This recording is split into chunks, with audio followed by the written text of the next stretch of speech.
दोस्तों, बुढ़ापा अर्थात जल्दी बाल सफेद हो जाना, शरीर कमजोर हो जाना, दांत कमजोर होना, गाल अंदर बैठ जाना, जल्दी थक जाना, चेहरा निस्तेज हो जाना, पाचन तंत्र बिगड़ जाना, आंखें कमजोर होना इत्यादि सम्मानित ये सभी लक्ष्य बुढ़ापे की अवस्था में होते हैं। लेकिन अब ऐसा नहीं है। जवानी के दिनों में भी काफी युवा इन बुढ़ापे का शिकार हो जाते हैं। तो आइए इसी बात को हम एक बौद्ध कहानी से समझते हैं। इससे पहले आप इस वीडियो को लाइक करें और अब तक आपने हमारे चैनल को सब्सक्राइब नहीं किया तो प्लीज चैनल को सब्सक्राइब कर लें और बेल नोटिफिकेशन को ऑल पर सिलेक्ट कर दें ताकि हमारी आने वाली वीडियो की सूचना सबसे पहले आपको प्राप्त हो। तो चलिए आज की कहानी को प्रारंभ करते हैं। दोस्तों, एक बार महात्मा बुद्ध एक सम्राट के राज दरबार में जाते हैं और उनसे पूछते ही, राजन बताइए आप लोग की प्रजा कैसी? राजन कहते हैं, हे भगवान, आपने जो उपदेश दिया है इससे हमारी पूरी प्रजा में लोग 60 वर्ष के हैं। उन्हें भी देखने में ऐसा लग रहा है जैसे 20 वर्ष के हो चुके हैं। सबकी ढलती उम्र जैसे रुक गई है, थम गई है। भगवान, सब लोग स्वस्थ हैं। हमारे राज्य में लोग तो बैठकर आराम कर रहे हैं क्योंकि अब किसी को दवा की जरूरत नहीं है। सभी लोग एकदम स्वस्थ हैं। हमारी प्रजा बहुत ही खुश है। दोस्तों, आज की कहानी बहुत ही ज्ञानवर्धक है, इसलिए इस कहानी को अंत तक अवश्य सुनिए। इस कहानी से आप यह जान पाएंगे कि कम उम्र में ही बुढ़ापा क्यों आता है। जैसे कि सभी लोग जानते हैं कि गौतम बुद्ध एक सम्राट भी थे, लेकिन उन्होंने सब कुछ त्याग कर एक सन्यासी का रूप धारण किया था। इसीलिए उन्हें सब पता था हमें क्या खाना चाहिए, हमें कैसी दिनचर्या अपनानी चाहिए। दोस्तों, आज हम महात्मा बुद्ध के 12 महत्वपूर्ण नियम, या यह कह लो आज हम पूरे जीवन का रहस्य जानने वाले हैं।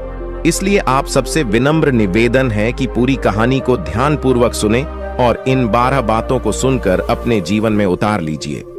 यदि आप इन 12 उपदेशों को अपने जीवन में उतार लेते हैं तो आप अवश्य ही कभी बीमार नहीं होंगे और आपका बुढ़ापा आपको छू भी नहीं पाएगा।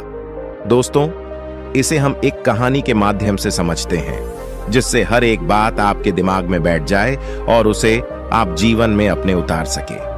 तो चलिए कहानी को शुरू करते हैं। बहुत समय पहले की बात है। किसी राज्य में भादर सिंह नाम का एक राजा रहता था। राजा बहुत ही दयालु, बहुत दयावान और एक न्यायिक राजा था। उनकी 2 रानियां थीं और दोनों रानियां अति सुंदर थीं। वे रानियां भी उस राजा के स्वभाव पर गईं और वो रानियां भी बहुत ही धार्मिक प्रवृत्ति की थी। राजा इतना न्यायप्रिय था कि उनकी प्रजा कभी भी दुख का सामना ही नहीं करती थी, क्योंकि राजा ने अपने मंत्रिमंडल में 9 ऐसे मंत्रियों का गठन किया था जिनके जिम्मे हर एक विभाग बांटा गया था, जिनको यह कहा गया था कि तुम प्रजा का खान पान का ध्यान रखो। और उन सबको अलग अलग काम बांटे गए थे और उनका इतना सख्त हिदायत था कि किसी को अपने काम में लापरवाही बरतने पर उन्हें मृत्यु दंड दिया जाएगा। इसलिए उनके समूह में मंत्रिमंडल के जो मंत्री थे वे बहुत ही ईमानदारी से काम करते थे और राजा को जब भी कोई न्याय करना होता था तो कभी भी वह किसी के साथ एक पक्षी न्याय नहीं करते थे। वह दोनों पक्ष के एक एक समस्याओं को बहुत ही बारीकी से समझते थे। दोनों के मुद्दों पर ध्यान देकर वहीं पर निष्पक्ष फैसला सुनाते थे। इस तरह से राजा के पूरे राज्य की प्रजा बहुत ही सूखी और राजा हर हफ्ते राज्य का एक चक्कर लगाते थे और पूरे राज्य के जीतने लोग भी थे। उन सबको सभा में बुलाया जाता था। किसके घर में कितना अनाज हो रहा है, किसके घर में खाने के लिए है कि नहीं, इस प्रकार राजा की व्यवस्था होती थी। इसलिए उनकी प्रजा सुखी जीवन व्यतीत कर रही थी। उनका राज्य बहुत अच्छे से चल रहा था। सारी प्रजा सुखी थी और इसी सुख की वजह से हमेशा प्रजा राजा का गुणगान करती थी। ऐसे ही एक दिन सभा चल रही थी।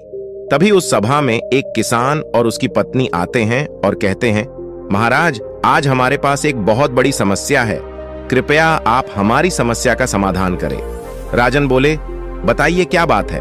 किसान कहता है कि मेरे 2 बेटे हैं और अभी उनकी उम्र बहुत कम, अभी से ही उनकी उम्र ज्यादा से ज्यादा 26 से 28 साल की होगी, लेकिन वह देखने में ऐसे लग रहे हैं जैसे उनकी उम्र 60 वर्ष की हो चुकी है। उनके सिर से बाल झड़ते जा रहे हैं, उनका पेट निकलता जा रहा है, वे बहुत आलसी हो गए हैं, कोई भी काम नहीं करते हैं।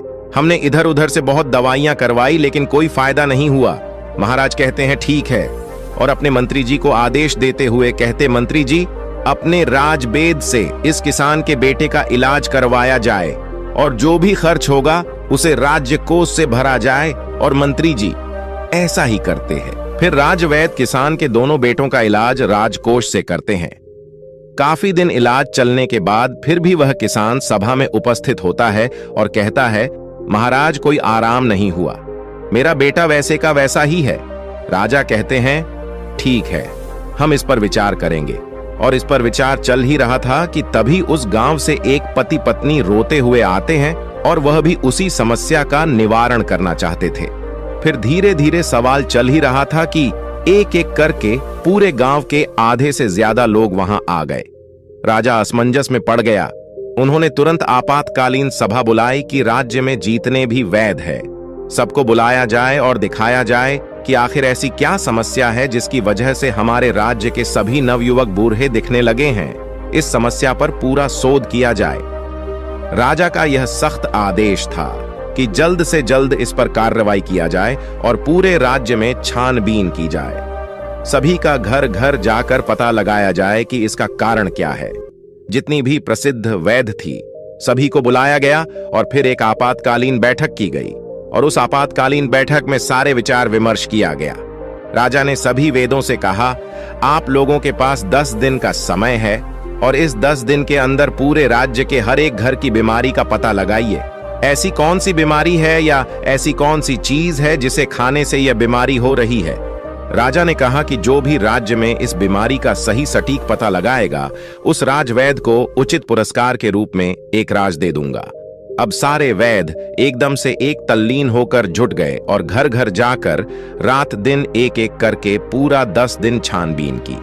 फिर वे एक दिन जब राज्य की सभा लगती है तो उस राज्य में सारे राज्य वैद्य और पूरे राज्य के लोग इकट्ठा होते हैं। फिर राजा एक एक करके सारे वैद्य से पूछते हैं। तब सारे राजवैद्य अपने अपने विचार रखते हैं, महाराज हमने पूरी छानबीन किया और छानबीन के हिसाब से हमने लोगों का उपचार भी किया, लेकिन किसी को आराम नहीं मिल रहा है। फिर एक राजवेद खड़े होते हैं जो बहुत ही बुजुर्ग थे। उनकी उम्र लगभग 125 वर्ष या 130 साल की थी और उन्होंने कहा, हमारा जो अपना निष्कर्ष निकला, हमारा जो अपना अनुभव है, उस अनुभव से हमें यही लगता है कि हमारे यहाँ रहन सहन और यहाँ के खाने में कुछ दिक्कत हो रही है जिसके वजह से ये सब हो रहा है, लेकिन हमारे पास इसका सटीक जवाब नहीं है।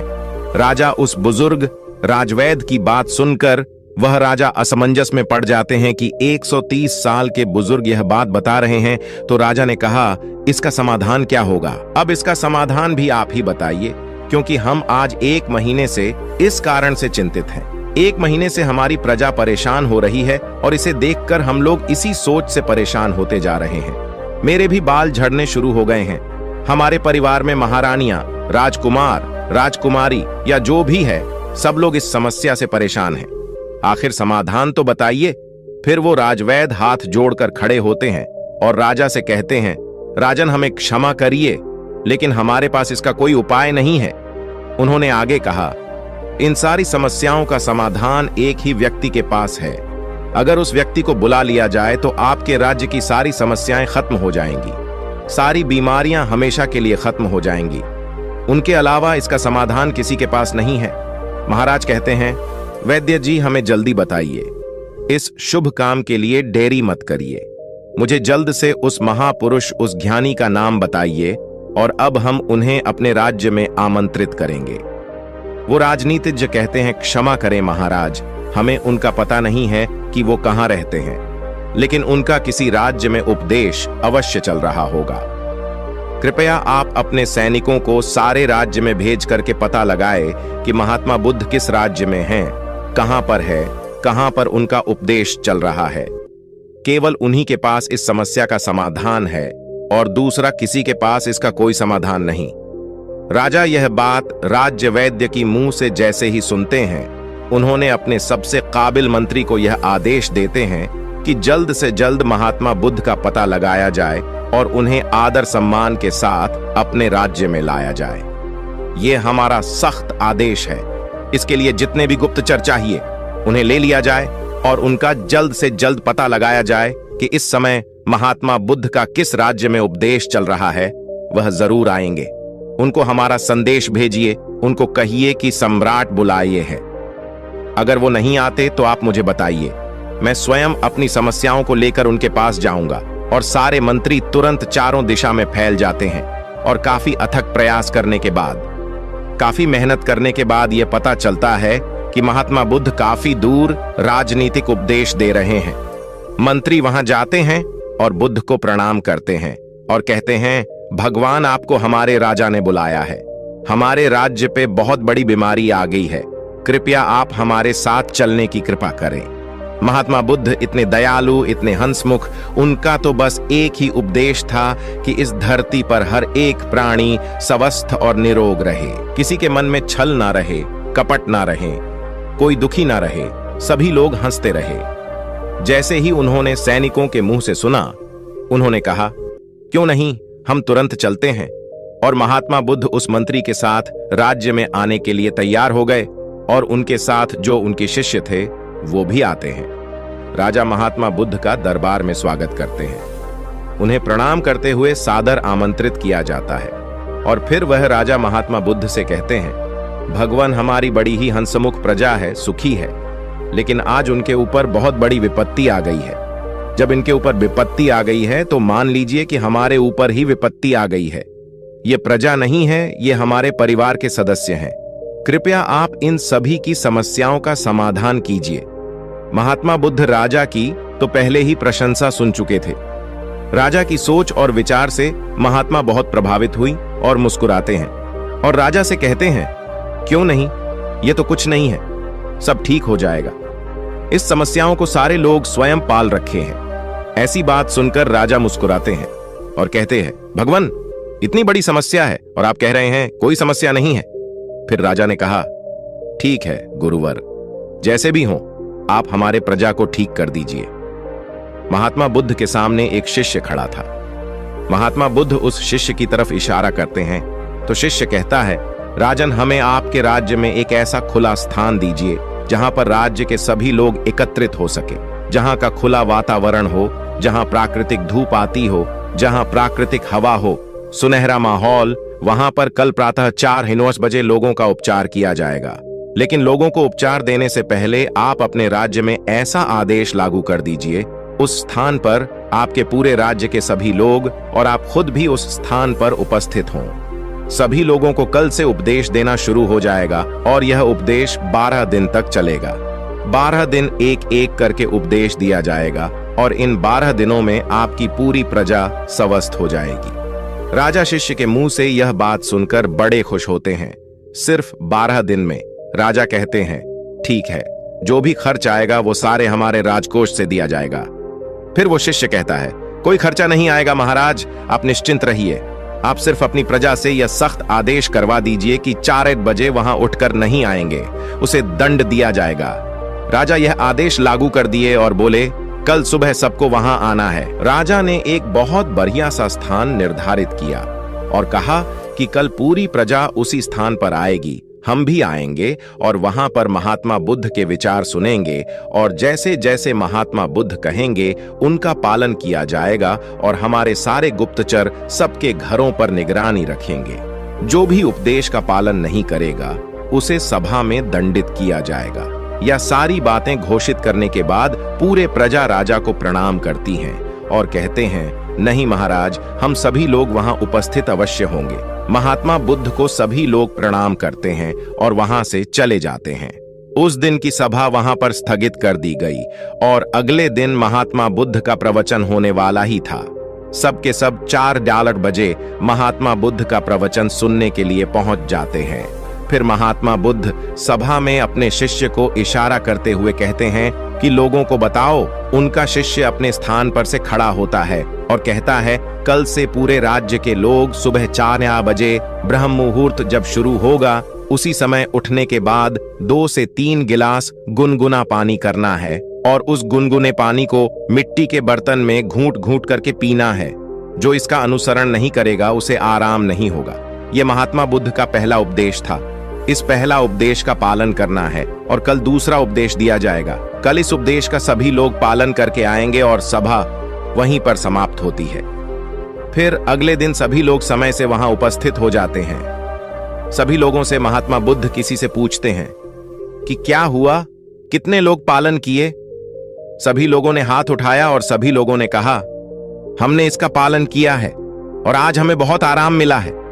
हमारा पेट बहुत अच्छे से साफ हुआ, शरीर बिल्कुल हल्का हल्का लग रहा है और हम बिल्कुल स्वस्थ लग रहे हैं। फिर महात्मा बुद्ध शिष्य से कहते हैं, तब शिष्य कहता है, अब दूसरा उपदेश यह है कि सबको टहलने चलना है और चलना कितना है, 2 से 3 किलोमीटर। उसमें जो बच्चे हैं, नौजवान हैं, वह दौड़ेंगे और जो सामान्य लोग हैं, जो 40 से 50 की उम्र की हैं, वह तेज चलेंगे और वे 1 सेकंड में 1 कदम, 1 मिनट में 60 कदम चलेंगे और दौड़ सकेंगे तो दौड़ेंगे। बहुत तेजी से नहीं दौड़ना है, बस अपनी क्षमता के अनुसार 2 से 3 किलोमीटर तक ही चलना है।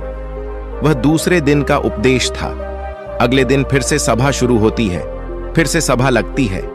फिर से सभा में वह पूछता है सभी लोगों से, आप लोगों ने पहले 2 दिन का पालन किया? सभी लोगों ने अपने हाथ उठाकर सहमति जताई। शिष्य पूछता है कि आप लोगों को कैसा लग रहा है? तब वे कहते हैं, गुरुवर, हमको कोई बीमारी नहीं है, ऐसा लग रहा है। फिर से शिष्य कहता है, अब सब लोग योग करें, प्राणायाम अपने हिसाब से सभी लोग प्राणायाम, जिसमें अनुलोम विलोम शामिल होगा। अनुलोम विलोम कैसे किया जाता है? अनुलोम विलोम कैसे किया जाता है? सूर्य प्राणायाम कैसे किया जाता है? यह सब उस शिष्य ने सभी को बताया और कहा, सभी लोग को कम से कम 30 मिनट से लेकर 45 मिनट तक इसे रोजाना करना है। और उस दिन की सभा भी समाप्त हो गई। अगले दिन फिर सभा लगी और उस सभा में सारे लोग उपस्थित हुए और उस उपस्थिति के बाद सबसे दिनचर्या पूछी जाती है, किसने कितना अनुसरण किया? सबने कहा, अब तो हमको ऐसा लग रहा है, हमको जैसे कोई बीमारी ही नहीं है, कोई अलार्म नहीं लगाना पड़ता, हमें जगाना ही नहीं पड़ता। 4 बजे अपने आप हमारी आंखें खुल जाती हैं। यह सुनकर महाराज बहुत खुश हुए। इतना बड़ा चमत्कार, बिना किसी पैसे की हमारी प्रजाएं ठीक हो रही है। राजा तुरंत खुश होकर महात्मा बुद्ध को प्रणाम करते हैं और उनसे कहते हैं, आप हमारे ही राज्य में रहिए, भगवान यहां से मत जाइए। महात्मा बुद्ध मुस्कुराते हैं क्योंकि उनका तो काम ही है हमेशा हंसते रहना, क्योंकि वो चिंता नहीं करते थे। फिर वो कहते हैं, अब सभी लोग प्राणायाम, योग सब कुछ जान गए हो। अब सब लोग को अगले काम जो करना है वो ये है कि सभी लोगों को 300 ग्राम सेव खाने हैं। इससे ज्यादा भी खा सकते हैं लेकिन कम नहीं। उसके बाद सभी लोग अपना अपना काम करेंगे और उस दिन का भी ज्ञान समाप्त हुआ। सभा निष्कासित हुई। फिर अगले दिन सभी लोग आते हैं और सबसे पूछा जाता है कि किसको कितना आराम हुआ। सभी लोग कहते हैं, हम तो पूर्ण रूपेण ठीक हो गए। फिर से शिष्य कहता है, नहीं, अभी तो बाकी है, अभी तो आधा नियम और करना है। जब आप पूरे नियम का अनुसरण कर लोगे तब आपको कोई बीमारी नहीं आएगी, बुढ़ापा छूमंतर हो जाएगा, बुढ़ापा पास भी नहीं आएगा, मर्दाना ताकत बरकरार रहेगा, हमारे महात्मा बुद्ध की तरह चेहरे पर चमक बनी रहेगी। फिर वे कहते हैं, अगला उपदेश क्या है ये सुनिए, कल से सुबह 7-8 बजे तक सबको सेव खा लेना। फिर वो शिष्य अगला उपदेश सुनाते हुए कहते हैं, मान लीजिए सबने 7-8 बजे तक सेब खा लिया। उसके बाद 2-2.5 घंटे बाद सबको अपना पेट भर खाना खाना है, रोज का जैसे खाते हैं। और खाना खाने के बाद क्या करना है, अब वह सुन लीजिए। खाना खाने के बाद सबको रोटी खाना है, मल्टीग्रेन रोटी यानी कि मिक्स रोटी। वो कहते हैं कि उसमें गेहूं नहीं होगी, गेहूं अच्छी चीज नहीं है, उसमें बाजरा, मक्का, चना, इन 3 चीजों की सबको रोटी बनाना है और सबकी थाली में इसकी रोटी होगी और 1-1 कटोरी दाल होगी, उसमें देसी घी और 1 कटोरी मिक्स सब्जी का साग होगा। वह सीजन के हिसाब से होगा। सीजन वाली सब्जी अच्छी होती है, वही खाने योग्य होती है। बिना सीजन वाली सब्जी नहीं खाना है। बिना सीजन वाली सब्जी स्टोर रूम में स्टोर की हुई रहती है, जो कि काफी दिनों से रखी होती है। और खाना खाने के 30 मिनट बाद सभी को 1-1 कटोरी दही खाना है। यदि खाने में आप यह भी शामिल करते हैं तो जब आपका खाना खाने के आधा घंटे बाद दही में गुड़ डालकर खाएंगे तो आपका खाना बड़ी आसानी से बच जाएगा। फिर से शिष्य ने कहा, यह आज का उपदेश था, समाप्त हुआ और कल सभी लोग इसका अनुसरण करके आएंगे और सब लोग खुशी खुशी अपने घर को जाते हैं। जैसे उपदेश से बताया गया था ठीक उसी प्रकार सभी लोग उसका पालन करते हैं। फिर अगले दिन की सभा होती है और सारे लोग सभा में उपस्थित होते हैं। सबसे पूछा जाता है कि किसको कितना आराम हुआ। तब लोग कहते हैं, भगवान, हमको तो कुछ बीमारी ही नहीं है, हम तो पूर्ण रूप से ठीक हो गए, हमको तो लगता ही नहीं है कि हम कभी बीमार हुए थे। महाराज और खुश हो गए। वह कहते हैं, यह तो खाना ही खाने से सब लोग ठीक हो गए, खाने से सबकी बीमारियां ठीक हो गईं। धीरे धीरे लग रहा था जैसे कि सबका मोटापा भी अपने आप चला गया। फिर वो कहता है, रुकिए, अभी तो कुछ और बाकी है, आगे का सुनिए। सबसे पहले वो शिष्य बताता है कि आप लोग यह भी ध्यान रखें कि खाना और पीना दोनों एक साथ ना करिए। जैसे खाना निगलते वक्त आपको दिक्कत हो रही है, थोड़ा सा एक घूंट पानी बीच में पी सकते हैं, परंतु इकट्ठा पानी एक गिलास नहीं पीना है। खाना खाने के 1 घंटे बाद ही पूरी तरह से आप जितना चाहे पानी पी सकते हैं। अब जैसे सब लोगों ने 10 या 11 बजे तक खाना खा लिया, अब सबको भूख पुनः लगेगी तो 4 या 5 बजे आप सबको एक प्लेट सलाद लेनी है और सबको सलाद अपने वजन के हिसाब से लेना है। जैसे 50 किलो का वजन है तो उसको परसेंट के हिसाब से लेना है। जैसे 60 किलो है तो 300 ग्राम, किसी का 70 किलो है तो 350 ग्राम, किसी का 80 किलो वजन है तो 400 ग्राम सलाद अवश्य लें। उस सलाद में क्या होगा? सलाद में होगा गाजर, चुकंदर, मूली, टमाटर और 1 टुकड़ा अदरक होगा। 3 से 4 लहसुन की कलियां होंगी और स्वाद के लिए आप उसमें काला नमक या भुना हुआ जीरा भी डाल सकते हैं। सलाद लेने के पहले कुछ भी खाना पीना नहीं है, जैसा कि पहले ही बता दिया है। उसको फॉलो करिए और अगले दिन आइए, उस दिन की सभा समाप्त होती है। सभी लोग अपने घर चले जाते हैं और जैसी जैसी वह नियम बताए गए थे सब लोग उसका पालन करते हैं। फिर अगले दिन सभा में सबसे पूछा जाता है कि आप लोगों को कैसा लग रहा है, आपका शरीर कैसा अनुभव कर रहा है। सभी लोगों के चेहरे पर मुस्कान और सबका चेहरा एक तेज की तरह चमक रहा था। ऐसा लग रहा था जैसे उनकी ढलती उम्र थम सी गई हो। फिर राजा बद्धे प्रसन्न होते हैं। फिर राजा महात्मा बुद्ध के चरण में जाकर प्रणाम करते हैं और कहते हैं, धन्य है भगवान, आपने तो सबको खाने से ही ठीक कर दिया। तब उसने कहा, महाराज रुकिए, अभी तो सारे उपदेश बाकी हैं। अभी जब मैं पूरा उपदेश बता दूंगा तब हमारे भगवान की तरह कोई बीमारी नहीं होगा, कभी किसी को बुढ़ापा नहीं आएगा। राजा कहते हैं, जल्दी बताइए गुरुवर, जल्दी बताइए, हमें सारी चीजें सुननी है। मैं भी महसूस कर पा रहा हूं कि जैसे मुझे भी कोई बीमारी नहीं है। मैं अब 16 वर्ष का हूं। फिर वे बताते हैं, अब रात में क्या करना है। सबका खाना जो रात का है, सूर्य डूबने से पहले सब लोग को खाना खा लेना है, क्योंकि जब हमारे पेट पर सूर्य की रोशनी पड़ती है तो उस पर हमारा पेट में हमारा अन्नाशय ज्यादा काम करता है। जब धीरे धीरे सूर्य की रोशनी कम होने लगती है तो हमारा अन्नाशय काम करना बंद कर देती है। इसीलिए आर्षि मुनि लोग सूर्य डूबने से 1 घंटे पहले खाना खा लेते थे। इसके 2 फायदे हैं। जब आप सूरज डूबने से पहले खाना खा लेंगे तो आपका सारा खाना पचना शुरू हो जाएगा, और जब आप सोने जाएंगे तो 3 या 4 घंटे में आपका सारा खाना पूर्ण रूप से पच जाएगा। इसके फायदे, एक तो आपको नींद बढ़िया आएगा, और अगर आप लेट खाना खाते हैं तो अपने जीवन को बिगाड़ लेते हैं तो उससे आपको जल्दी नींद नहीं आएगी। आपके पेट में अच्छे से खाना पचेगा नहीं, इससे आपको गैस बनेगा। इसलिए आपको सूर्यास्त के 1 घंटे पहले रात का खाना खा लेना है। और खाने में क्या क्या लेना है वह है मल्टीग्रेन, रोटी साग सब्जी सीजन के हिसाब से 2 चीज और खाना है। कितना खाना है? नाम मात्र, यानी कि हल्का खाना खाना है, जैसे लगी कि आपने खाना नहीं खाया है। फिर उसके 1 घंटे बाद आपको 1 गिलास दूध पीना है, उसमें 3 ग्राम हल्दी डाल देना है। हल्दी शुद्ध घर का होना चाहिए, बाजार का नहीं। उसे उबालें और जब ठंडा हो जाए फिर उसको पीना है। हल्दी वाला दूध आपकी सारी बीमारी को नाश कर देता है। यही इतना शक्तिशाली होता है। अब सारे लोग इसका पालन करेंगे और उसका अनुसरण करेंगे। इसके बाद दूध पीने के तुरंत बाद सोने नहीं जाना है। दूध पीने के 1-2 घंटे बाद ही सोना है, और आपको रात 10-9 बजे तक सो जाना है। जब आप 10-9 बजे सो जाएंगे तो आपको बहुत अच्छी नींद आएगी, आपके सारे खाने पच जाएंगे। जब आपको अच्छी नींद आएगी तो 4-5 बजे सुबह अपने आप आपकी नींद खुल जाएंगी। आपको कोई तनाव नहीं होगा, कोई बीमारी नहीं रहेंगी। अंत में शीर्षक कहते हैं, ध्यान से सुनिए, सबको वर्तमान में जीना है, सबको बच्चों की तरह जिंदगी जीना है। जैसे छोटे बच्चे को कोई टेंशन नहीं होता कि उनकी मम्मी का पड़ोसी से झगड़ा हो रहा है, उन्हें उससे कोई मतलब नहीं होता है। मेरे घर में खाना है या नहीं। छोटे बच्चों को जो खाना मिल जाता है वह उसे खाकर अपने आप खेलते रहते हैं, सिर्फ उनका पेट भरा रहे। अगर उसका पेट भरा रहता है तो उसे कोई मतलब नहीं है। इसीलिए आप सभी अपने वर्तमान में जिएं।